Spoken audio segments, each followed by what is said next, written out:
We need to go through the transports very rapidly today because के कल का lecture मैं सिर्फ एसिड बेस के ऊपर रखना चाहता हूँ।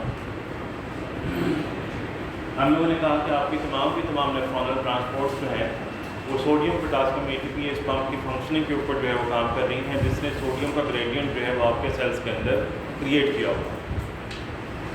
दो इंपॉर्टेंट ट्रांसपोर्ट्स जो कि हर पर्टिकुलर सेल के अंदर चल रही हैं, that is the sodium potassium ATPase जो कि आपका बेज़ोलैटरल सरफेस के ऊपर जो है वो चल रहा है, चाहे वो बेज़ोलैटरल सरफेस आपके नेफ्रॉन की हो, चाहे वो बेज़ोलैटरल सरफेस आपकी पेरिकेबुलर जो सिस्टम है उसकी मौजूद हो। और हाइड्रोजन आपका जो बन रहा है वो आपका वाटर और कार्बन डाइऑक्साइड की प्रोडक्टिविटी के साथ बन रहा है, जिसने H2CO3 में कन्वर्ट हुआ है और H2CO3 फिर दो पर्टिकुलर आयन हाइड्रोजन और बाइकार्बोनेट के अंदर जो है वो आपका कन्वर्ट हुआ है।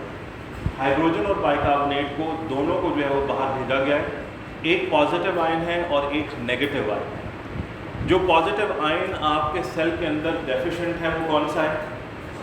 Sodium.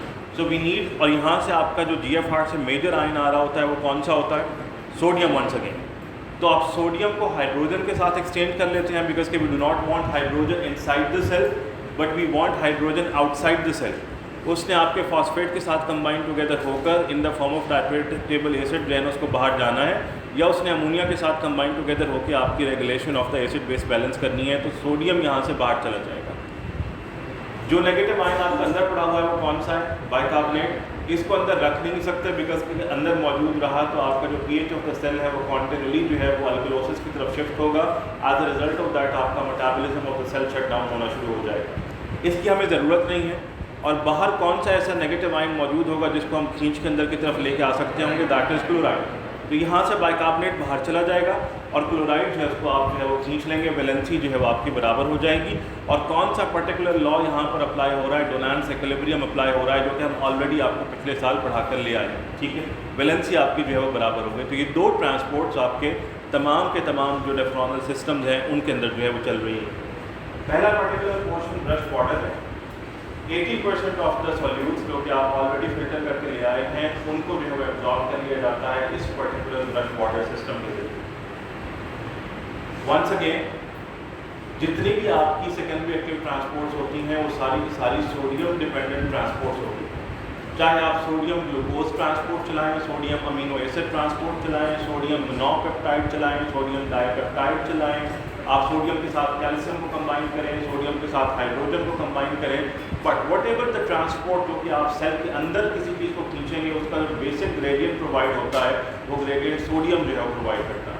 Once again, sodium potassium ATPase pump जो है वो बेज़ोलैटरल सरफेस के ऊपर काम कर रहा है और इसने कॉन्टिन्यूस ग्राउंड के ऊपर जो है वो सोडियम की डेफिशिएंसी जो है वो आपके सेल के इंटीरियर में रखी हुई है। अब यहाँ से सोडियम को खींचना आसान काम है। तो जो 80% ऑफ द सॉल्यूट्स आपने यहाँ पर फिल्टर करके पहले पोर्शन के अंदर लेकर आए थे वो सारे के सारे सोडियम के साथ को ट्रांसपोर्ट के तौर पर अंदर की तरफ पुश होते चले जाएंगे। दैट मीन्स कि आपने ग्लूकोज भी ले लिया, आपने अमीनो एसिड भी ले लिए, आपने बाकी मिनरल्स भी जो हैं उसको जो है वो रीअब्जॉर्ब करवा लिया और रीअब्जॉर्ब जो है वो करवाने के बाद जब वो सेल के अंदर पहुँचेंगे तो सेल से फिर आपके ऑपोजिट साइड पर शिफ्ट हो जाएंगे इनटू योर ब्लड स्ट्रीम। तो ये जो पहला सिस्टम आपका पड़ा हुआ था ब्रश वाटर वाला, ये 80% जितनी भी फिल्टर लोड था उसको जो है उसने एब्जॉर्ब करके आपका जो है वो बाहर की तरफ जो है वो मामला फेंक दिया। अगला जो पोर्शन आपका आ रहा है that is the descending limb of the loop of Henle. और ये बात हम लोग जो है वो बार-बार डिस्कस कर चुके हैं कि जैसे जैसे अलोंग द नेफ्रॉन जो है वो आपका फिल्ट्रेट जो है वो ट्रेवल करता है तो it is facing ever more increasing osmolarity. For example अगर हम इस प्रॉक्सिमल पोर्शन के अंदर बात करें तो यहाँ पर आपकी ऑस्मोलैरिटी जो है वो 250 या 280 के करीब जो है वो एग्जिस्ट करती होगी। लेकिन जैसे जैसे आप नीचे की तरफ जा रहे हैं तो जो ऑस्मोलैरिटी है वो 1200 की नर्व में शिफ्ट हो रही है। इसको हम देखते हैं 1200 जो है वो आपका कैसे होता है।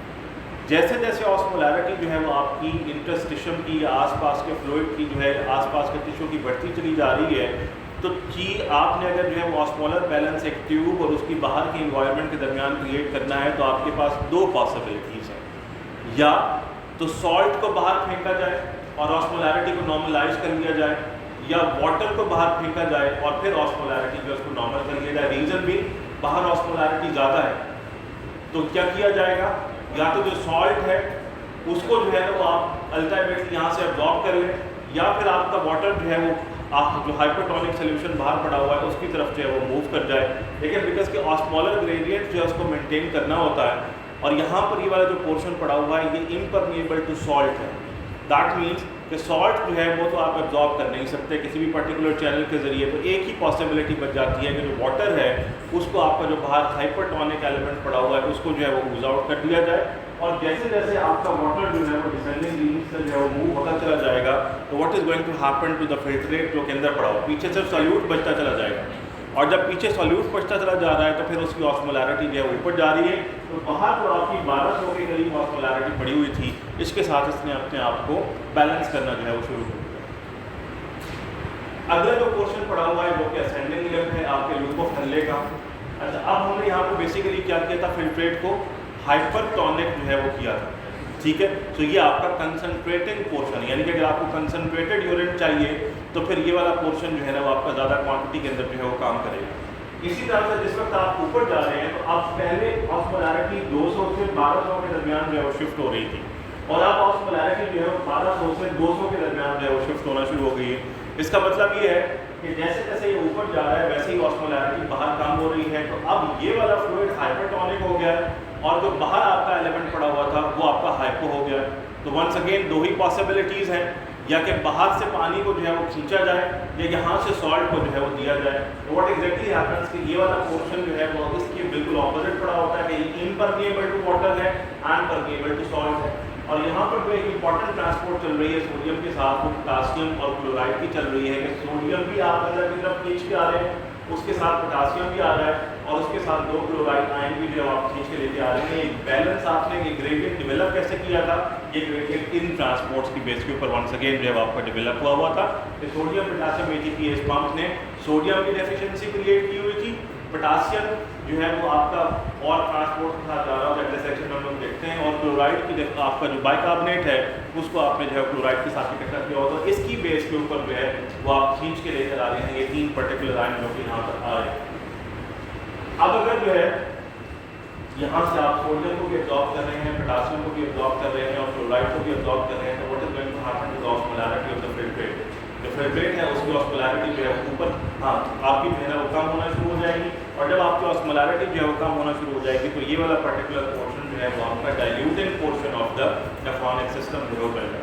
अच्छा, ये वाला जो पर्टिकुलर पोर्शन है जिसके ऊपर आपकी सोडियम की ट्रांसपोर्ट भी पड़ी हुई है, पोटासियम की भी पड़ी हुई है और क्लोराइड की ट्रांसपोर्ट भी पड़ी हुई है, अगर मैं इसको ब्लॉक कर दूँ बाय वन रीजन और अनदर रीजन तो what exactly is going to happen, you will not be able to, आप जो है वो इस पर्टिकुलर जो सॉल्ट एलिमेंट पड़ा हुआ है इस पर्टिकुलर सॉल्ट एलिमेंट को क्या करवाएंगे, इसकी ट्रांसपोर्ट अगर रुकेगी तो फिर इसकी कंसंट्रेशन कहाँ बढ़ जाएगी, इसकी कंसंट्रेशन नेफ्रॉनिक ल्यूमेन के अंदर जो आपकी बढ़ना शुरू हो जाएगी, ठीक है। अगर जो है वो इस पर्टिकुलर चीज़ की कंसंट्रेशन जो है वो नेफ्रॉनिक ल्यूमेन के अंदर जो है बढ़ना शुरू हो गई है तो अल्टीमेटली जिस पर्टिकुलर ऑस्मोलैरिटी को आपने यहाँ पर मेंटेन किया था, यानी कि सॉल्ट को यहाँ पर फेंका था, तो वो अल्टीमेटली मेंटेन नहीं होगी, और अगर सॉल्ट ल्यूमेन के अंदर पड़ा हुआ है तो पानी को भी मूव नहीं करने देगा, और जब पानी भी मूव ना हो रहा होगा तो फिर अल्टीमेटली नेफ्रॉनिक जो एलिमेंट है उसका वॉल्यूम ज़्यादा होगा और यूरिन जो है वो आपका ज़्यादा क्वांटिटी में बाहर की तरफ जाना शुरू हो जाएगा।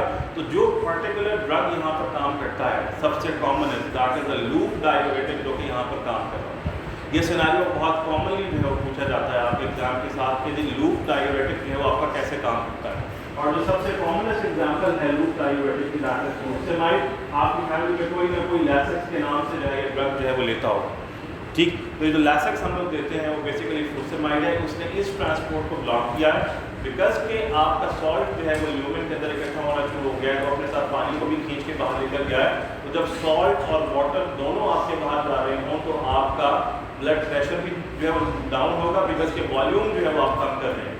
तो जितनी भी हाइपरवोलेमिक कंडीशन होती हैं, for example congestive cardiac failure है जिसके अंदर आपको वॉल्यूम जो है वो कम करके देना है, फॉर एग्जांपल आपने हाइपरवोलेमिया एल्डोस्टेरॉन सिक्रीटिंग ट्यूमर की वजह से जो है वो स्टिमुलेट किया है, फॉर एग्जांपल आपने जो हाई सॉल्ट इनटेक के साथ जो है वो वॉल्यूम को बढ़ाया हुआ है, या आपकी जो हाइपरटेंशन है वो नॉन ट्रीटेबल है और वो ट्रीट नहीं हो रही because of the beta blocker, या आपने जो है वो कार्डियक ग्लाइकोसाइड दिया उसके साथ आपकी हाइपरटेंशन जो है वो ट्रीट नहीं हो रही, तो साथ में जो ड्रग ऐड किया जाता है वॉल्यूम कम करके प्रेशर को कम करने के लिए with in your cardiovascular system, तो आपका फ्लूसेमाइड होता है वो यहाँ पर काम करता है जिसका अप्रूव्ड डायूरेटिक बोलते हैं। अगला जो पोर्शन आपका पड़ा हुआ है प्रॉक्सिमल पोर्शन आपका जो है वो ब्रेन का, उसके अंदर जो एक इम्पॉर्टेंट जो है वो आपका हार्मोन काम कर रहा है, दैट इज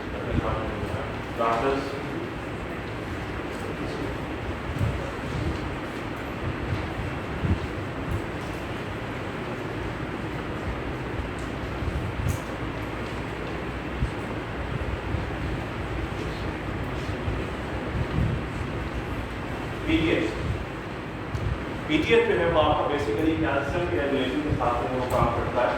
तो जो पिछला पोर्शन था उसमें से आपने सोडियम को भी निकाला और पोटासियम को भी निकाला और क्लोराइड को भी निकाल दिया। ये डाइल्यूट कर रहे थे आप बिकॉज के सॉल्ट निकल रहा है तो पीछे फिल्ट्रेट आपका डाइल्यूट होता चला जा रहा है। बिल्कुल उससे अगला पोर्शन पड़ा हुआ है उसके ऊपर पीटीएच का रिसेप्टर पड़ा है and the effect of that उसने कैल्शियम को भी खींचना शुरू कर दिया।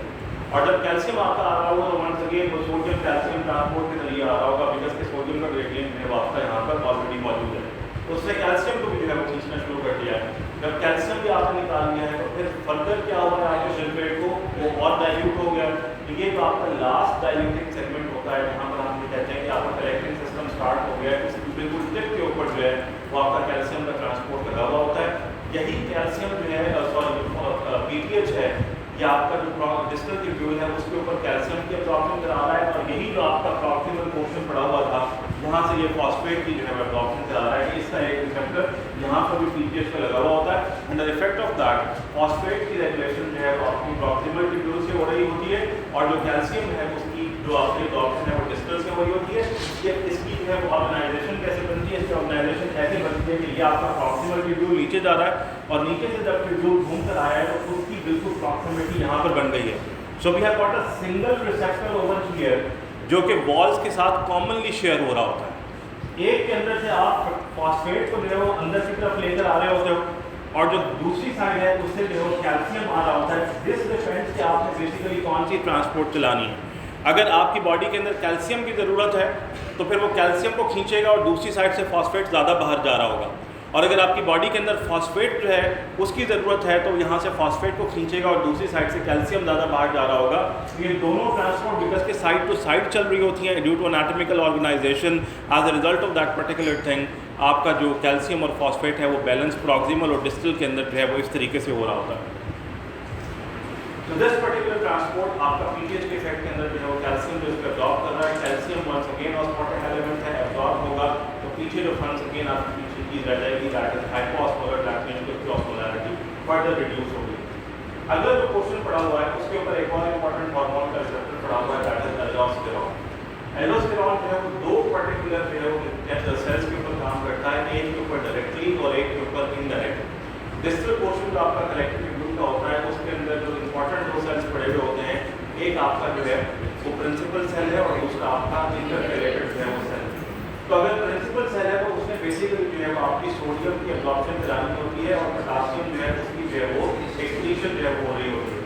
दूसरी साइड के ऊपर जो आपका इंटरकैलेटेड होता है बिकॉज के पोटासियम को बाहर जाने नहीं दिया जा सकता, as a result of that particular thing potassium बाहर जाएगा तो एक्शन पोटेंशियल रुक जाएगा, एक्शन पोटेंशियल रुक जाएगा तो ना हार्ट बीट कर सकता है ना आप सांस ले सकते हैं बिकॉज के पोटासियम के ऊपर जो है आपकी बेसिक न्यूरोलॉजिकल कंडक्शन जो है वो फिर हुई। तो we can not afford losing the potassium, लेकिन we can afford losing the positive ion which is hydrogen ion.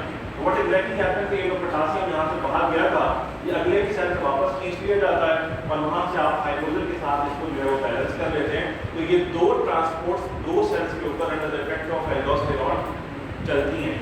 ये वाली जो ट्रांसपोर्ट है इसको डायरेक्टली जो है वो आपका एल्डोस्टेरॉन जो है वो मॉनिटर कर रहा है that is sodium potassium transport, और इनडायरेक्टली बिकॉज के पोटासियम का ग्रेडियंट अब बाहर की तरफ जो आपको ज़्यादा हो गया इसको अपने अंदर लेकर आना है। तो as a result of that particular thing आपने इसे हाइड्रोजन के साथ बैलेंस कर लिया है और पोटासियम को वापस खींच लिया है because we can not afford this particular thing. कल जो हमने सिनेरियो आपको भेजा था कॉन सिंड्रोम का, ये सिनेरियो बहुत फ्रीक्वेंटली जो है वो एग्जाम के अंदर जो है वो आता है। और कॉन सिंड्रोम जो है वो बेसिकली आपका एल्डोस्टेरॉन सिक्रीटिंग ट्यूमर होता है। तो अगर we have got aldosterone secreting tumour और हमारे पास एल्डोस्टेरोन बहुत हाई क्वांटिटी के अंदर मौजूद हो, तो what exactly are we doing? We are having excessive reabsorption of the sodium, और अगर सोडियम आप एक्सेसिवली रीअब्जॉर्ब कर रहे हैं तो what is going to happen to your volume? Blood volume को क्या होगा? ब्लड वॉल्यूम अगर आपका बढ़ जाएगा तो ब्लड प्रेशर का आपका क्या होगा? अगर ब्लड प्रेशर भी जो है आपका जो है वो बढ़ गया है, what is going to happen to the neurological conduction provided कि आप पोटेशियम भी एक्सेसिव क्वांटिटी के अंदर जो है एब्जॉर्ब कर रहे हो?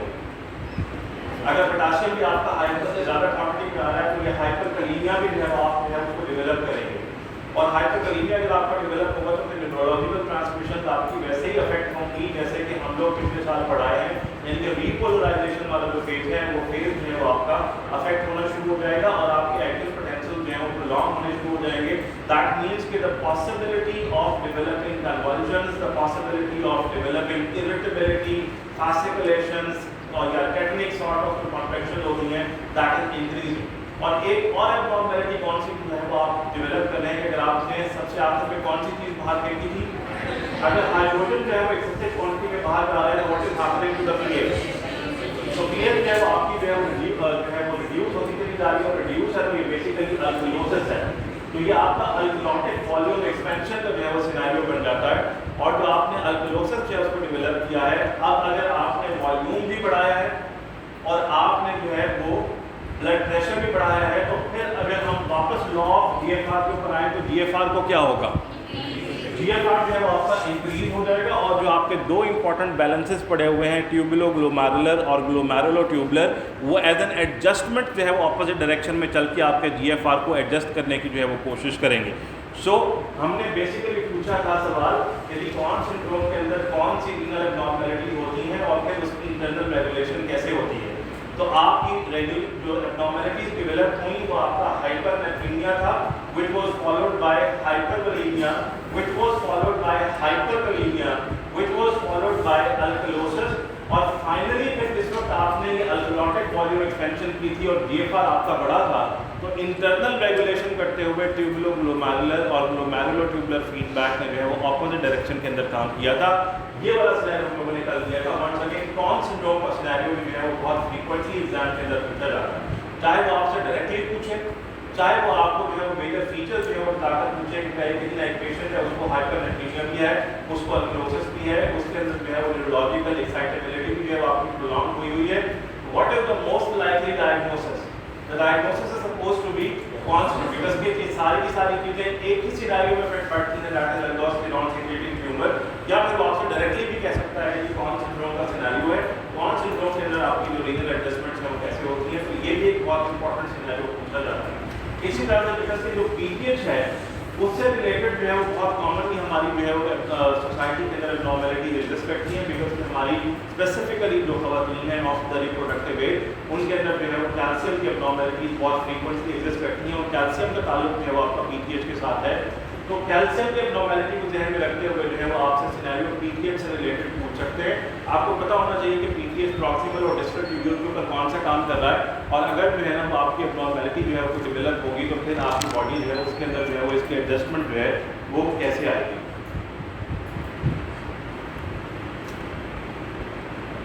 सो ये आप पर जो है लास्ट सेगमेंट है जहाँ पर सोडियम और पोटेशियम और फिर हाइड्रोजन की रेगुलेशन हो रही है under the effect of the aldosterone. और जो लास्ट पोर्शन है कलेक्टिंग वाला ट्यूब्यूल, उसके अंदर हम लोगों ने आपसे कहा था कि आपका जो इम्पोर्टेंट चीज पड़ी हुई है जहाँ पर कलेक्ट हो रहा है, दैट इज बेसिकली एडीएच। ये लास्ट पोर्शन होता है जहाँ पर आपका एडीएच का रिसेप्टर जो है वो एग्जिस्ट करता है, और एडीएच बेसिकली क्या करता है इस पर्टिकुलर ह्यूमन के ऊपर काम करते हुए ये यहाँ पर एक चैनल को इंसर्ट कर देता है, उस चैनल का नाम है aquaporin। So what exactly happens is depending upon the volume of the blood, depending upon the osmolarity of the blood, अगर एडीएच जो है आपका रिलीज हो रहा है और डिस्टल पोर्शन के ऊपर आकर जो है वो इससे जो है वो कोई काम किया है, तो ये बेसिकली आपके वॉल्यूम को रेगुलेट करते हुए वाटर के लिए एब्जॉर्प्शन कराएगा। अब तक अगर आप नेफ्रॉनल ट्रांसपोर्ट सारी की सारी देखें तो वो बेसिकली ऑस्मोलैरिटी के साथ काम कर रही है। जो लास्ट पोर्शन जहाँ पर आपने ऑस्मोलैरिटी को as per osmolarity of the body normalise करके कोई चीज देखी है, उसके बाद अगर फ्लूइड की रेगुलेशन भी आपने करनी है तो वो लास्ट पोर्शन के अंदर आपकी जो है वो रेगुलेशन होगी, जहाँ पर आपने बेसिकली एडीएच वेरिफिकेशन करवा दी है। सो So these particular transport, the sodium potassium ATPase is running at each and every cell, every portion of the nephron, along with the formation of bicarbonic acid जो कि hydrogen और bicarbonate में convert हो रहा है, और बाइकार्बोनेट को chloride के साथ जो है बैलेंस किया जा रहा है और हाइड्रोजन को सोडियम के साथ बैलेंस किया जा रहा है। ये ट्रांसपोर्ट्स तमाम के तमाम नेफ्रॉनल सिस्टम के अंदर चल रही है। प्रॉक्सिमल के अंदर सोडियम डिपेंडेंट को ट्रांसपोर्ट्स आपने चलाई है, बिकॉज के सोडियम का ग्रेडियंट इस वजह से ऑलरेडी क्रिएटेड है। तो sodium glucose, sodium galactose, sodium lactose, sodium mannose, sodium amino acid, sodium dipeptide, nonpeptide, ये सारी ट्रांसपोर्ट यहाँ से चलेंगी और मेजॉरिटी ऑफ द लिक्विड जो है उसको आप रीअब्सॉर्ब कर लेंगे।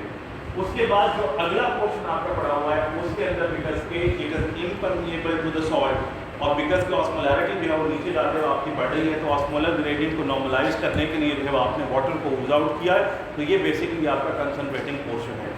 ऑपोजिट साइड के ऊपर बिकॉज की ऑस्मोलैरिटी ऑपोजिट डायरेक्शन में चल रही है, 1200 से 200 की तरफ जा रहे हैं। वंस अगेन ऑस्मोलैरिटी को जो आपने रेगुलराइज करना है, तो यहाँ पर आते हुए जो है वो आपका जो सॉल्ट है उसको लूज किया जाता है इन the form of sodium potassium and chloride, और अगर ये लूज आप कर रहे हैं तो बेसिकली आप ये डाइल्यूट कर रहे हैं।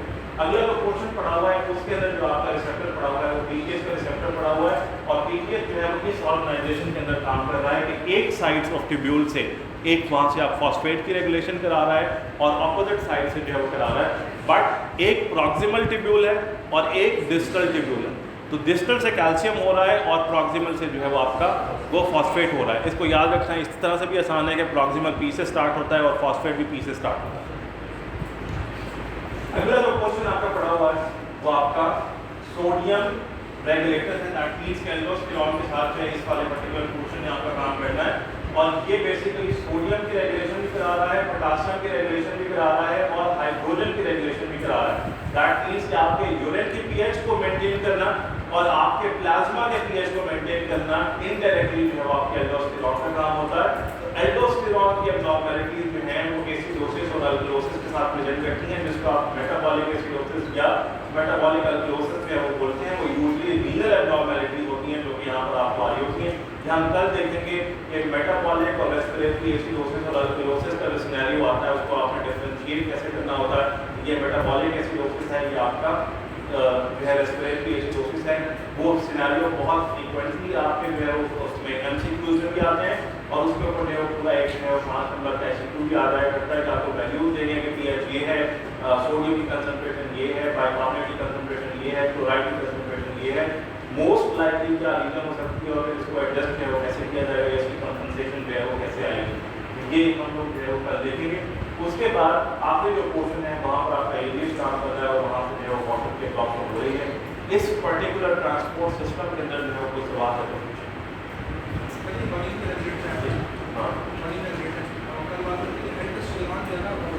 इनडायरेक्टली वो वॉल्यूम को रेगुलेट, हाँ वो डायरेक्टली जो आपका एडीएफ जो वो कर रहा होता है। एडीएफ रिस्पॉन्ड ऑस्मोलैरिटी को करता है लेकिन रेगुलेट वॉल्यूम कर रहा होता है, और आपका एल्डोस्टेरॉन जो है वो रिस्पॉन्ड जो है वो वॉल्यूम को करता है लेकिन रेगुलेट ऑस्मोलैरिटी उल्टे हाँ हाँ फॉस्फेट की कम जी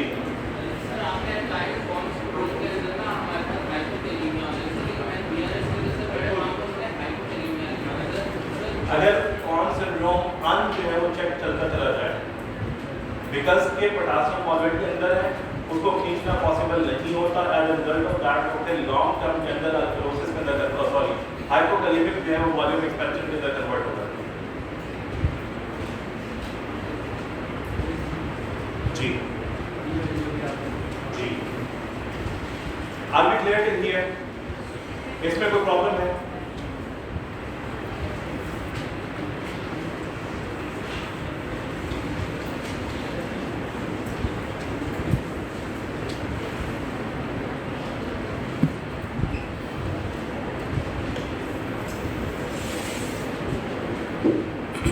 लूप ऑफ हेनले और काउंटर करंट मल्टीप्लायर जिसकी वजह से आप इंटरस्टिशियम की ऑस्मोलैरिटी इतनी बना देते हैं कि आपका जो वाटर है उसको एब्जॉर्ब कराया जा सके, या जो आप डाइल्यूटिंग या कंसनट्रेटिंग चला रहे हैं वो कैसे होगा। इस साइड के ऊपर कौन से चैनल लगे हुए हैं? वाटर के। और इस साइड के ऊपर कौन से चैनल लगे हुए हैं? सॉल्ट के। व्हाट एग्जैक्टली हैपन्स कि अगर मैं यहाँ से जो है वो पानी को जो है वो खींच के लेकर आ रहा हूँ और उसमें से मैंने फर्दर जो है वो पानी को एक्सट्रैक्ट कर लिया है, तो पीछे क्या बच गया? सॉल्ट। तो यहाँ पर जो जा रहा है वो चीज़ बेसिकली जो है वो हाइपरटोनिक जो है वो आपका सोल्यूट जो है वो जा रहा है बाहर। अगर हम शुरू से स्टार्ट करें कि जी आपकी ये होना कैसे शुरू होती है, लेट्स सपोज के बाहर जो आपकी ऑस्मोलैरिटी इंटरस्टिशियम के अंदर पड़ी हुई थी वो 200 मिली ऑस्मोल के करीब जो है वो थी, जबकि यहाँ से अगर आपने पानी जो है उसको जो है वो रिमूव किया है तो लेट्स सपोज कि यहाँ पर जो आपके ल्यूमेन के अंदर फ्लूइड पड़ा हुआ है उसकी ऑस्मोलैरिटी 400 मिली ऑस्मोल के करीब जो है वो हो गई है। अब जब ये 400 मिली ऑस्मोल की ऑस्मोलैरिटी यहाँ पर पहुँचेगी तो इसमें 200 मिली ऑस्मोल का ग्रेडियंट है कि जी इतना एक सॉल्ट ये लूज़ कर सकती है। तो इसको बराबर करने के लिए 200 मिली ऑस्मोल के करीब ऑस्मोटिक ग्रेडियंट जो है वो आपका शिफ्ट कर दिया जाता है इन द इंटरस्टिशियम।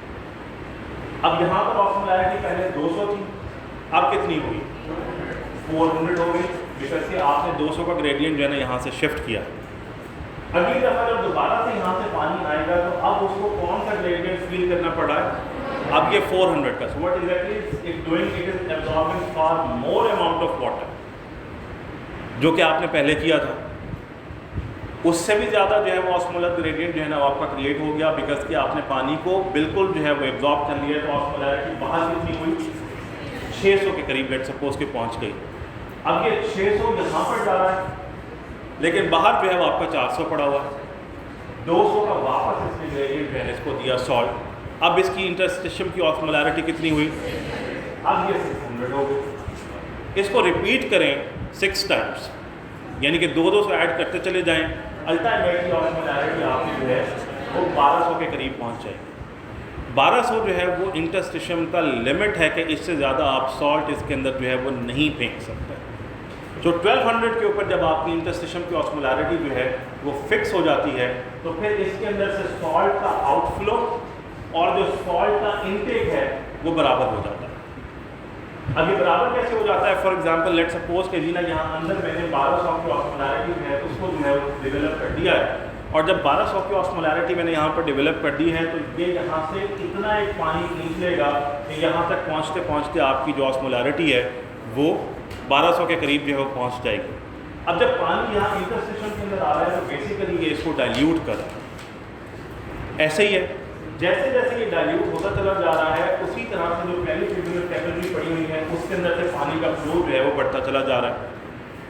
यहाँ से जब मैंने आपके सॉल्ट को जो है दोबारा इस पर्टिकुलर के अंदर फेंकना शुरू किया तो जितना मैंने यहाँ पर सॉल्ट फेंका था उतना ही पेरिटिबुलर कैपिलरी के अंदर जो है वो वाटर के साथ जो है वो आपका एब्जॉर्ब हो जाएगा। And as a result of that चाहे आप यहाँ से पानी को एब्जॉर्ब कर रहे हो और चाहे यहाँ से आप जो है वो सॉल्ट को जो है वो फेंक रहे हो, आपकी ऑस्मोलैरिटी जो है वो 1200 के करीब जो है वो रहती है। ये इस बात को मैयर करता है कि आपने यूरिन जो है वो कंसनट्रेटेड भेजना है या यूरिन जो है वो आपने डाइल्यूटेड भेजना है। लेट सपोज अगर मैं बहुत ज़्यादा GFR जो है वो यहाँ पर इकट्ठा कर दूँ तो GFR के फ्लो को क्या होगा with in this particular loop? अगर ये बढ़ जाएगा तो क्या इसको इस पर्टिकुलर चीज़ के साथ बैलेंस करने का मौका मिलेगा? अगर इसको मौका नहीं मिलेगा और ये तेज़ी से यहाँ से गुजर जाएगा तो अल्टीमेटली पानी यहाँ से एब्जॉर्ब कम किया गया और सॉल्ट यहाँ से एब्जॉर्ब ज़्यादा किया गया। तो अल्टीमेटली अगर सॉल्ट ज़्यादा एब्जॉर्ब हो गया और पानी एब्जॉर्ब ना हो सका तो आपका यूरिन डाइल्यूट बाहर जाना शुरू हो जाएगा। इसी तरह से अगर GFR कम था, वॉल्यूम कम था, रीनल आर्टरी का डायमीटर कम था, नेफ्रॉनिक जो आपका ग्लोमेरुलस है उसके ऊपर कोई कॉन्स्ट्रिक्शन एग्जिस्ट करती थी, इफरेंट आर्टीरियोल को आपने जो है वो डायलेट किया हुआ था, what ever the reason was जिसकी वजह से आपका GFR जो है वो रिड्यूस हो गया है, अब ये इस ट्यूब में से पानी स्लोली फ्लो कर रहा है। और जब पानी आपका स्लोली फ्लो कर रहा है तो इसको यहाँ टिप तक पहुँचते पहुँचते जो है वो ऑस्मोलैरिटी को ऑलरेडी बैलेंस कर चुका है। As a result of that particular thing because के यहाँ से पानी जो है वो आप एब्जॉर्ब नहीं कर सकते, बहुत ज़्यादा नहीं किया, और यहाँ से जो है वो आपने सॉल्ट जो है वो बाहर नहीं फेंक सके बिकॉज यहाँ से पानी निकलता तो यहाँ से सॉल्ट निकलने की कैपेसिटी जो है वो आपकी मौजूद होती। As a result of that particular thing जब ये बहुत स्लोली यहाँ से मूव करेगा तो ये आपकी ऑस्मोलैरिटी को इस टिप के साथ एडजस्ट करता हुआ बाहर से निकलेगा and as a result of that particular thing आपका जो यूरिन है वो कंसनट्रेटेड जो है वो बाहर जाएगा। तो ये जो आपने हर फेरे के अंदर 200 मिली ऑस्मोल जो है उसकी ऑस्मोलैरिटी ऐड की है, इसको आप काउंटर करंट मल्टीप्लायर बोलते हैं। और काउंटर करंट मल्टीप्लायर भी बहुत इंपॉर्टेंट सवाल है जो कि रीनल सिस्टम के अंदर आपके प्रॉफ के अंदर बार बार पूछा जाता है। और चाहे वो सिनेरियो की सूरत के अंदर पूछें, फॉर एग्जांपल आपसे कहें कि जो आपका GFR है वो बढ़ गया है, या GFR बढ़ने की कोई रीज़न दें, हाइपरटेंशन बताएं, हाइपरवोलेमिया की रीज़न जो है वो कॉज करें, लेकिन जैसे ही GFR बढ़ाए तो पूछेगा काउंटर करंट मल्टीप्लायर के ऊपर जो है वो क्या इफेक्ट आ रहा है। बेसिकली जो है वो आपसे डाइल्यूट यूरिन की जो है वो फॉर्मुलेशन पूछना चाह रहा है। या वो अगर आपसे कहे कि GFR कम हो गया है तो फिर आपके काउंटर करंट मल्टीप्लायर के ऊपर जो है वो कौन सा इफेक्ट आएगा, तो बेसिकली आपसे कंसनट्रेटेड यूरिन की जो है वो फॉर्मुलेशन जो है वो पूछना चाह रहा है। तो ये वाली जो फॉर्मुलेशन है वो आपकी काउंटर करंट और उसके साथ जो है वो डाइल्यूटेड और कंसनट्रेटेड, ये वाली बात समझ आ गई? जी जी हाँ जी जी जी जी जी जी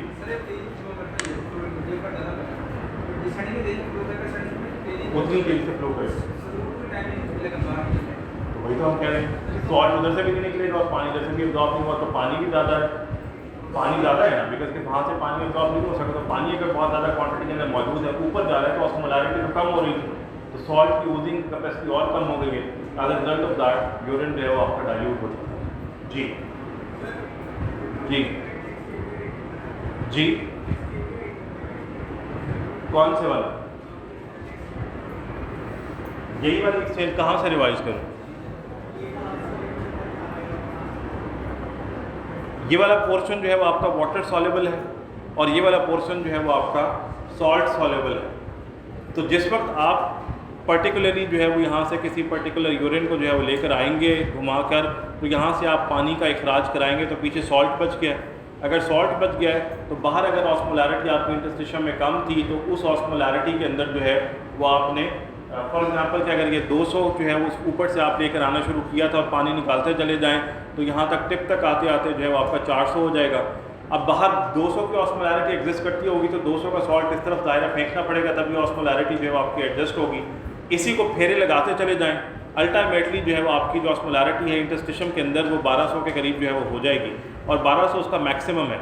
जिस वक्त 1200 की आप ऑस्मोलैरिटी जो है उसको जो है इस्टेब्लिश कर लेते हैं तो 1200 की ऑस्मोलैरिटी को इस्टेब्लिश कर लेने के बाद फिर इसमें फर्दर सॉल्ट एडिशन की कैपेसिटी नहीं होती, लेकिन फिर भी आपने ट्रांसपोर्ट चलानी होती है। तो व्हाट एग्जैक्टली यू डू कि जितना पानी आप डाल के उसको डाइल्यूट कर रहे होते हैं उतना ही सॉल्ट डालकर जो है उसको जो है वो आप कंसनट्रेट कर लेते हैं और as a result of that जितना सॉल्ट और वाटर इंटरस्टिशियम में आपका डल रहा है उसी कंसंट्रेशन के अंदर सॉल्ट एंड वाटर वापस ब्लड के अंदर भी जा रहा है, तो इसकी ऑस्मोलैरिटी जो है आपके बीच में स्टेबल हो जाती है। So this is the counter current multiplier. जी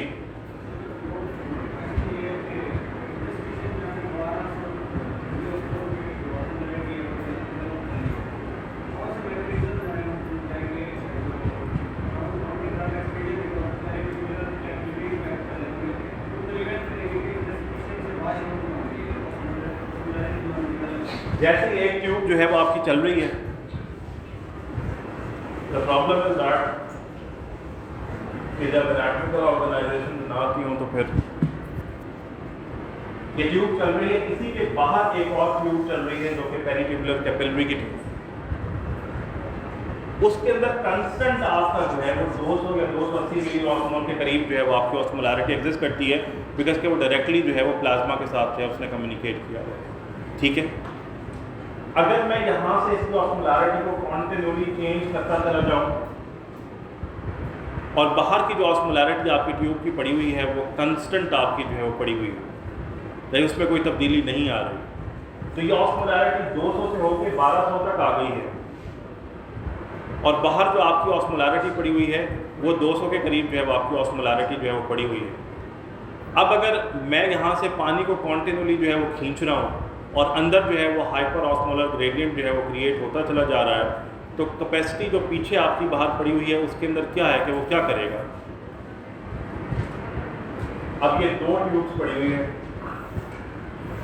आप लोगों ने वो हिस्टोलॉजी नहीं पढ़ी नेफ्रॉन्स को?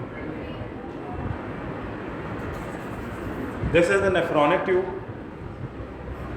एक साइड के ऊपर एक कैपिलरी ट्यूब पड़ी हुई है और दूसरी साइड के ऊपर दूसरी कैपिलरी ट्यूब है वो आपकी पड़ी हुई है।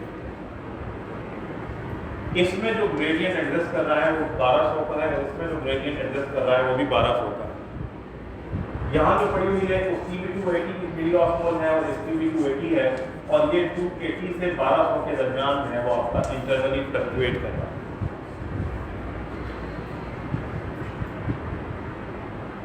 पहले इसने अपने आप को इंटरस्टिशियम के साथ जो है वो एडजस्ट करा, यानी कि अगर ये यहाँ से पहले आ रहा है तो इसने पहले कौन सी चीज़ दी है, वाटर को यूज आउट किया। अगर इसने वाटर को यूज आउट किया है तो इस ऑस्मोलैरिटी को क्या हुआ होगा, ये कम हुई होगी, लेकिन ये ऑस्मोलैरिटी अभी भी इधर वाली ऑस्मोलैरिटी से ज़्यादा है, ऐसे ही है। तो फिर what exactly is going to happen, आप क्या करवाएंगे, यहां से सॉल्ट को लेंगे और सॉल्ट को लेंगे तो साथ वाटर मूव करेगा, लेकिन अगर आप यहां से सॉल्ट को मूव करा रहे हैं तो इसकी ऑस्मोलैरिटी फॉल कर रही है। उसको काउंटर करने के लिए ऑपोजिट साइड से जो आ रहा है उतना ही सॉल्ट यहाँ पर फेंक दिया गया है और उसके साथ उतना ही वाटर जो है वो मूव कर गया है। तो बीच में जो आपकी 1200 की ऑस्मोलैरिटी पड़ी हुई थी, बिकॉज ये इधर वाटर और सॉल्ट भी दे रहा है और इधर जाते हुए भी वाटर एंड सॉल्ट दे रहा है, लेकिन एक साइड से आप वाटर लेकर आ रहे हैं बैलेंस करने के लिए और दूसरी साइड से कॉन्टिन्यूअली सॉल्ट लेकर आ रहे हैं, तो बीच में जो 1200 की ऑस्मोलैरिटी पड़ी हुई है उसके ऊपर कोई फर्क नहीं पड़ा।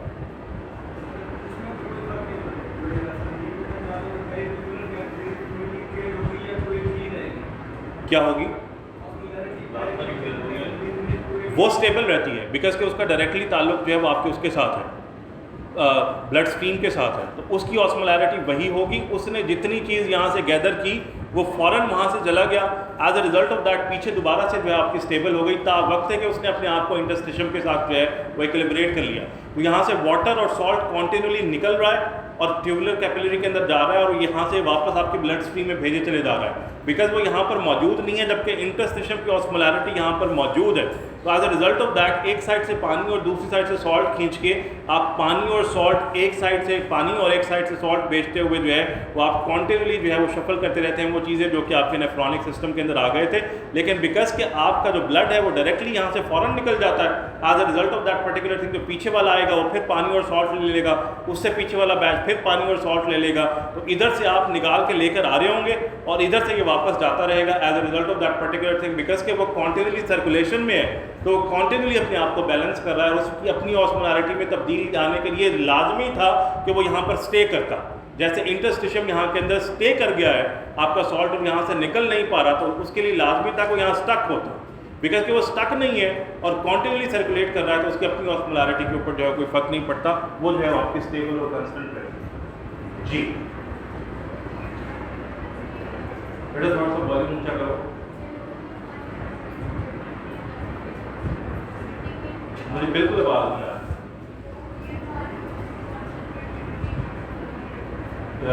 इसकी वजह से, लोड के फर्क की वजह से। अगर जो है वो आपका पानी जो है जहाँ से स्लोली मूव कर रहा है, यानी कि GFR कम था, आप अगर एक वो अपने पाइप से, हम लोग वंस अगेन वो पोज़ारिस लॉ की बात है, कार्डियोवास्कुलर सिस्टम पढ़ा हुआ, आप अगर जो है ना वो आप हॉस पाइप से अपने जो है वो लॉन को पानी देते हैं और पीछे से अगर पानी का प्रेशर जो है वो कम हो तो पानी स्लोली मूव कर रहा होता है आपके पाइप के अंदर से। अगर GFR जो है वो आपका कम आ रहा था तो पानी जो है वो इस पाइप के अंदर से स्लोली मूव कर रहा है। अगर ये पानी जो है वो आपका जो है वो स्लोली मूव कर रहा है तो यहाँ से पानी को ज़्यादा निकलने की जो है वो मौका मिल गया है, बिकॉज के फ्लो कम है, as a result of that particular thing ज़्यादा पानी यहाँ से फ्लो कर रहा है, तो पीछे क्या बचता चला जा रहा है, सॉल्ट। लेकिन आप इंटरस्टिशियम की ऑस्मोलैरिटी को 1200 मिली ऑस्मोल से ज़्यादा बढ़ा नहीं सकते, तो उतना ही सॉल्ट हो जाएगा कि 1200 मिली ऑस्मोल के करीब। तो पीछे क्या बच जाएगा, पानी ज़्यादा निकल गया था, सॉल्ट कम आपने एक्सट्रैक्ट किया है, तो पीछे क्या बच गया, कंसनट्रेटेड, तो आपका बाहर कंसनट्रेटेड यूरिन जो है वो चला जाएगा।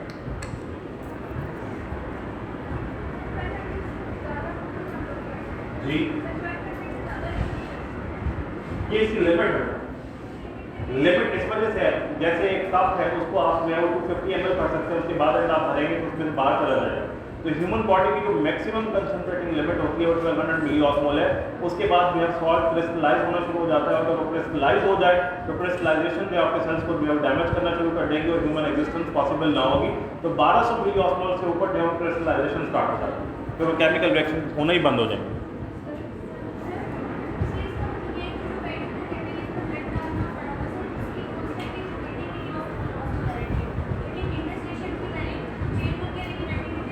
दोबारा डेवलप उसको कंस्टेंट रखा जाता है, और वो कंस्टेंट रखा ही इस वजह से जाता है कि एक साइड से पानी खींचा जा सके और दूसरी साइड से सॉल्ट खींचा जा सके।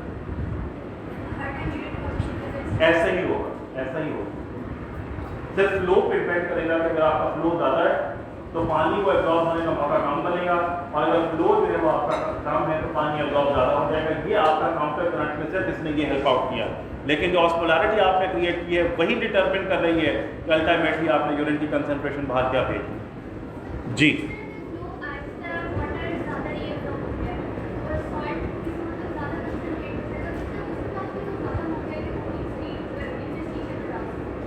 कहाँ पर नहीं, इसमें सिर्फ 1200 के ऊपर लेकर ही नहीं जा सकते आप, इसलिए बिकॉज के 1200 से ऊपर अगर सॉल्ट फेंकेंगे तो ये क्रिस्टलाइज हो जाएगा, और अगर ये क्रिस्टलाइज हो जाएगा तो फिर इंटरस्टिशियम तो मौजूद ही नहीं रहा, वो तो अल्टीमेटली ऑटो डिस्ट्रॉय हो जाएगा।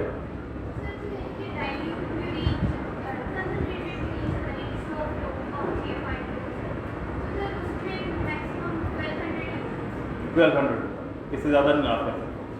कंसनट्रेशन मैक्सिमम 1200 है, उसके बाद सॉल्ट जो है वो सॉल्युबल नहीं रहता। I had wanted to go through the glomerulotubular and tubuloglomerular feedback also, but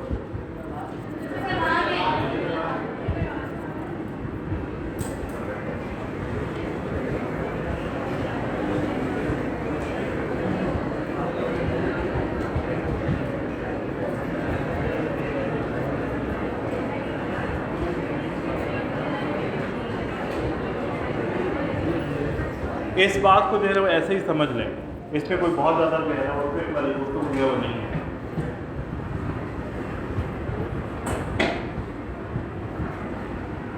ट्यूबुलोग्लोमेरुलर और ग्लोमेरुलोट्यूबुलर, ट्यूब्यूल के अंदर जो कुछ हो रहा है वो ग्लोमेरुलस को कैसे अफेक्ट कर रहा है, और ग्लोमेरुलस के अंदर जो कुछ हो रहा है वो ट्यूब्यूल को कैसे अफेक्ट कर रहा है। दो आपके जो है वो इंटरनल कंस्टेंट या कंसिस्टेंसी मेंटेनिंग मैकेनिज्म जो है वो आपके चलते हैं, और ये दोनों फीडबैक बहुत फ्रीक्वेंटली एग्जाम के अंदर पूछे जाते हैं।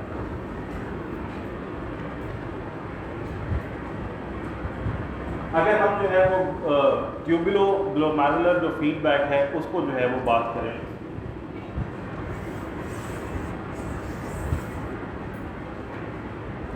लेट सपोज के जी मेरे GFR जो है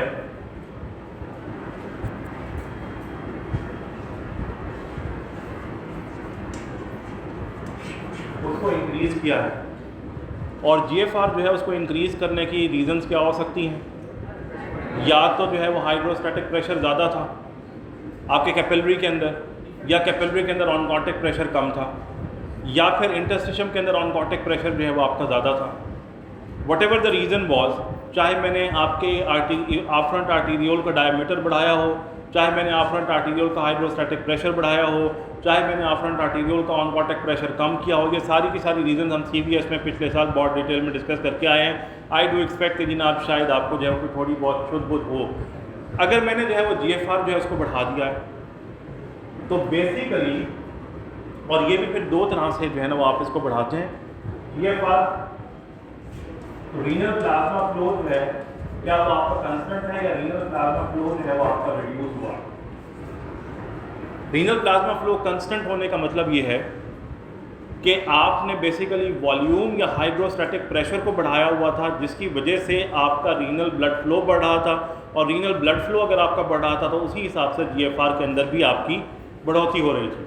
लेकिन दूसरी सूरत ये है कि आपका हाइड्रोस्टैटिक प्रेशर जो है वो नॉर्मल हो, लेकिन फिर भी GFR बढ़ाओ। वो किस तरह से बढ़ सकता है कि अगर एज पर पोज़ेल्स लॉ में आपका जो आफ्रंट आर्टीरियोल है उसका डायमीटर जो है वो कम कर, अब रेजिस्टेंस बढ़ गई है, और जब रेजिस्टेंस बढ़ गई है तो आउटफ्लो जो है वो आपका प्लाज्मा का जो है वो ज़्यादा हो गया है, क्योंकि GFR को आपने दोबारा से बढ़ा दिया है। ये GFR आपका वॉल्यूम बढ़ने की वजह से या प्रेशर बढ़ने की वजह से नहीं हुआ, लेकिन लोकली बिकॉज के कॉन्स्ट्रिक्शन एग्जिस्ट करती थी, और जब भी रेजिस्टेंस के अंदर से आपका ब्लड निकलेगा तो ज़्यादा प्रेशर आपके जो है वो वॉल्स के ऊपर आएगा, आपकी जो वॉल्स हैं वो ज़्यादा एक्सपैंड करेंगी, और आपके जो इंटर एपिथेलियल जो पोर्स होते हैं वो ज़्यादा खुलेंगे, और पानी जो है वो आपका बाहर ज़्यादा जो है वो फिल्टर होगा। तो whether it was with a constant renal plasma flow, whether it was with a reduced plasma flow, that is going to depend कि वेदर हाइड्रोस्टैटिक प्रेशर की वजह से GFR को बढ़ाया है, या वेदर आपने डायमीटर के अंदर तब्दीलियां लेकर आए हैं और उसकी वजह से GFR जो है वो आपका बढ़ा है। तो what exactly is going to happen, अगर जो है वो GFR जो है वो मैंने बढ़ाया है और पानी जो है बहुत तेज़ी से जो है यहाँ से जो है वो आपका निकलना शुरू हो गया है, तो अल्टीमेटली अगर ये पानी जो है वो अपने आप को एडजस्ट नहीं कर रहा with this particular osmolarity of the interstitium, तो इंटरस्टिशियम की ऑस्मोलैरिटी डिस्टर्ब होना शुरू हो जाएगी, और अगर ये डिस्टर्ब हो जाए तो फिर आपके लिए पॉसिबल ही ना होगा कि जो रीनल सिस्टम का बेसिक पर्पज़ है, दैट मीन्स के कंसनट्रेशन ऑफ द यूरिन या डाइल्यूशन ऑफ द यूरिन, उसको जो है वो आप सर्व ही ना कर सकें। तो इस पर्टिकुलर चीज़ को कंस्टेंट रखने के लिए कि जी ना आपके पास अगर यहाँ पर ज़्यादा जो है वो आ गया है पानी, तो पीछे से आपने GFR को एडजस्ट कैसे करना है कि जी आपका ये फ्लो जो है वो कांस्टेंट हो जाए और इंटरस्टिशियम की ऑस्मोलैरिटी पे फ़र्क ना पड़े। तो यहाँ पर जिस वक्त बहुत तेज़ी से गुजरकर जो है यहाँ पर पहुँचेगा, तो इसमें से आपने सोडियम की एब्जॉर्प्शन उतने अच्छे तरीके से ना की होगी जितने अच्छे तरीके से आपको जो है एक कंस्टेंट फ्लो में कर लेनी चाहिए थी। तो जब ये डिस्टल ट्यूब्यूल के अंदर यहाँ पर पहुँच रहा है तो हमारे पास यहाँ पर JG एपरेटस पड़ा हुआ है, ठीक है। उसके अंदर हमारे पास दो तरह के सेल्स हैं, एक मेसेंजियल सेल्स हैं और एक आपके ग्रेन्यूल सेल्स हैं।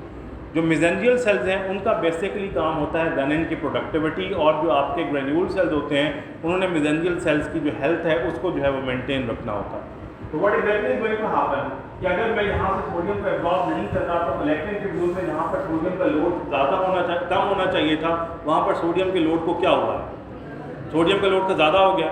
अगर सोडियम का लोड ज़्यादा हो गया है तो जिसने पहले आपके लो सोडियम को एक्सपीरियंस करना था अब वो हाई सोडियम को एक्सपीरियंस कर रहा है, और अगर वो हाई सोडियम को एक्सपीरियंस कर रहा है तो बिकॉज के सोडियम का ग्रेडियंट ऑलरेडी एग्जिस्ट करता है, वो सोडियम जो है जहाँ पर उसे मूव नहीं करना चाहिए था वो सोडियम वहाँ पर मूव करना शुरू हो गया। और अगर आपके JGA के अंदर सोडियम मूव कर रहा है तो as per osmotic law what is going to happen to the intracellular water, यानी कि अगर वो सेल के अंदर मूव कर गया है तो वो पानी को भी अपनी तरफ खींचेगा, और अगर पानी उसने खींच लिया तो सेल क्या होगा, स्वेल हो जाएगा, और अगर सेल स्वेल हो गया तो ये बेसिकली आपका स्टिमुलस प्रोवाइड करता है कि उसने रेनिन की रिलीज करवानी है। जैसे ही सेल स्वेल होगा और स्ट्रेच आउट होगा तो आपका रेनिन जो है वो रिलीज होगा, रेनिन रिलीज होगा तो वो फिर आपके एंजियोटेंसिन 1 और 2 के अंदर कन्वर्ट होगा, उसने बेसिकली एल्डोस्टेरॉन की सिक्रीशन करानी है। एल्डोस्टेरॉन जो है अगले पोर्शन से सोडियम को खींचना शुरू कर देगा, और जब सोडियम जो है वो आपका जो है वो अल्टीमेटली जो है वो खींच जाएगा तो जो फ्लो आपने जो है वो डेवलप किया था वो फ्लो जो है वो आपका डेवलप उस हिसाब से अपने आप को एडजस्ट कर लेगा। तो जो आप इनिशियल एबनॉर्मेलिटी लेकर आए थे दैट मीन्स कि अगर यहाँ GFR के अंदर कोई प्रॉब्लम डेवलप हो रही थी तो ट्यूब्यूल ने उसको फीडबैक दिया है कि जी आप इस एबनॉर्मेलिटी को जो है वो एडजस्ट करें, तो ये बेसिकली आपका ट्यूबुलो ग्लोमेरुलर जो है वो फीडबैक जो है वो बन गया है। जो ग्लोमेरुलो ट्यूबुलर फीडबैक है वो बिल्कुल इसके ऑपोजिट चलता है। फॉर एग्जाम्पल अगर हम जो है वो गुफ्तगू करें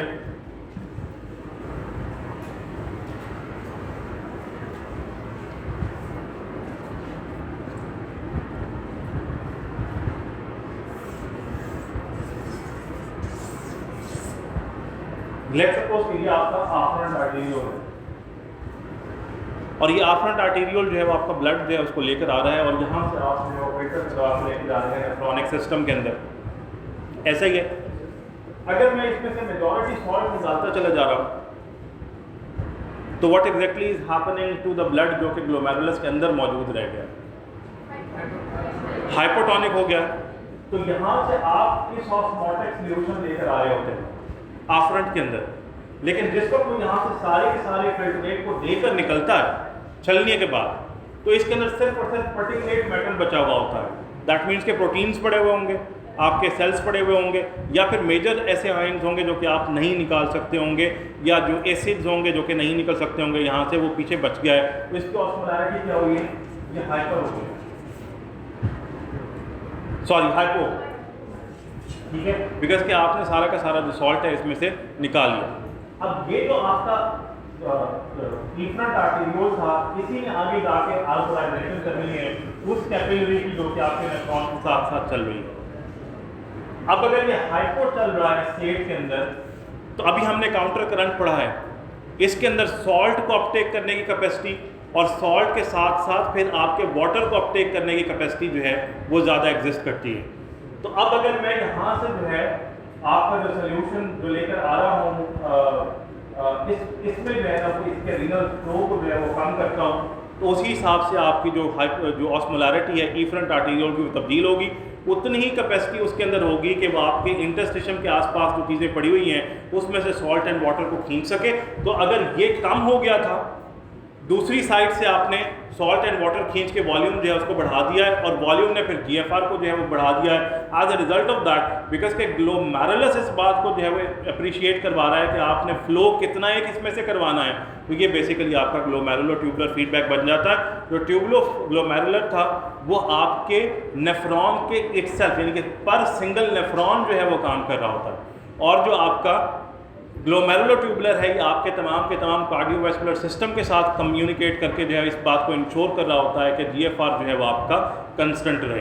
तो जो इंटरनल आपकी रेगुलेशन एक सिंगल नेफ्रॉन की हो रही है as per situation, that is ट्यूबुलोग्लोमेरुलर, और जो आप कार्डियोवैस्कुलर सिस्टम के हिसाब से अपने आप को एडजस्ट कर रहे हैं दैट इज ग्लोमेरुलो ट्यूबुलर। दोनों का मकसद क्या है कि जी आप जो है वो अल्टीमेटली जो GFR है उसको जो है वो स्टेबल रखें, बिकॉज अगर GFR स्टेबल ना हुआ तो इंटरस्टिशियम की ऑस्मोलैरिटी मेंटेन ना रहेगी, और ये मेंटेन ना रहेगी तो फिर यूरिन की फॉर्मेशन पॉसिबल ना होगी, and ultimately you going to slip into something जिसको आप रीनल फेलियर बोलते हैं। तो ये रीज़न बन जाती है इसकी।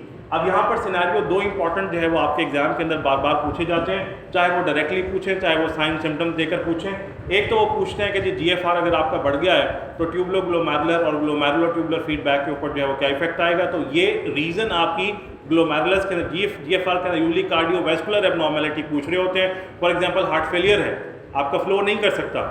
फॉर एग्जाम्पल आपको डायरिया वॉमिटिंग था, वॉल्यूम आपने ऑलरेडी लूज कर दिया है, GFR जो है वो आपका कम हो गया है। फॉर एग्जाम्पल आपको एल्डोस्टेरॉन सीक्रेटिंग ट्यूमर था, GFR आपका बढ़ गया बिकॉज के वॉल्यूम जो है वो आपका ज़्यादा है। तो what ever the reason was, चाहे वो हाइपर से पूछें या हाइपो से पूछें, कोई एक एबनॉर्मेलिटी जो है वो आपकी इस डायरेक्शन से पूछी जा रही होती है। दूसरा अगर मुझे बताएं कि मैं जो है वो कोई यूरेटारिक स्टोन जो है उसको क्रिएट कर दूँ, या जो है वो बिनाइन प्रोस्टेटिक हाइपरप्लेजिया हो और उसने जो है वो यूरिन के आउटफ्लो को जो है वो ब्लॉक किया हुआ हो, तो what is going to happen to the pressure within the nephronic system, ये अल्टीमेटली इंक्रीज होगा। अब जो ग्लोमेरुलस है जहाँ पर वर्चुअली प्रेशर वही है जो कि इंटरस्टिशियम का होता है, दैट मीन्स के सक्शन की वजह से नेगेटिव प्रेशर आपका जो है एग्जिस्ट कर रहा है।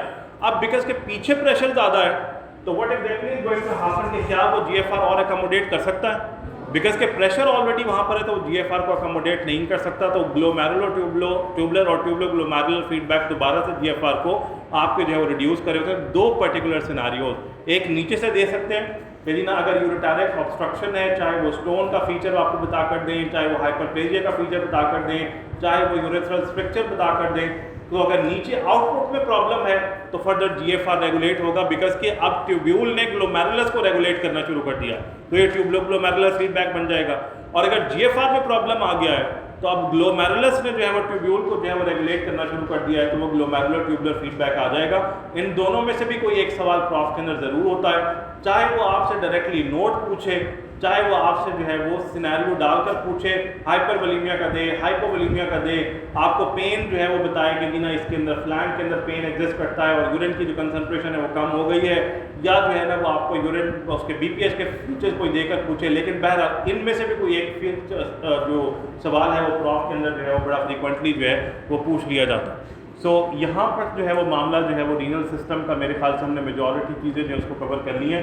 एक जो है वो आपका मेटाबॉलिक और रेस्पिरेटरी एसिडोसिस और अल्कलोसिस के दरमियान डिफरेंशिएट कैसे करते हैं जब सवाल आता है, इसको जो है वो हम कल देते हैं। कल 9 बजे लेक्चर है, आई गेस सो फ्राइडे है ना कल, तो कल 9 बजे लेक्चर है। Are we able to make some sense of the renal system?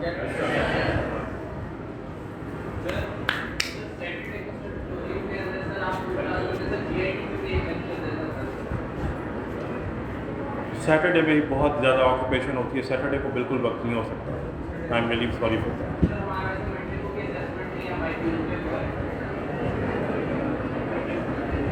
I see I can't commit, मुझे पता नहीं है कि मंडे का स्केड्यूल है।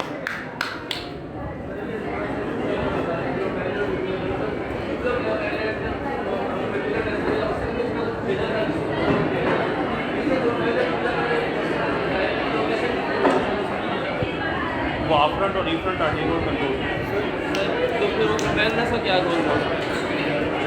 ग्लोमेरुलस से यूरिन की फिल्ट्रेशन कितनी हो रही है, renal plasma flow afferent arteriole constant होता है सर, तो GFR कम हो गई या बड़े कम हो? हाँ कम होगा सर।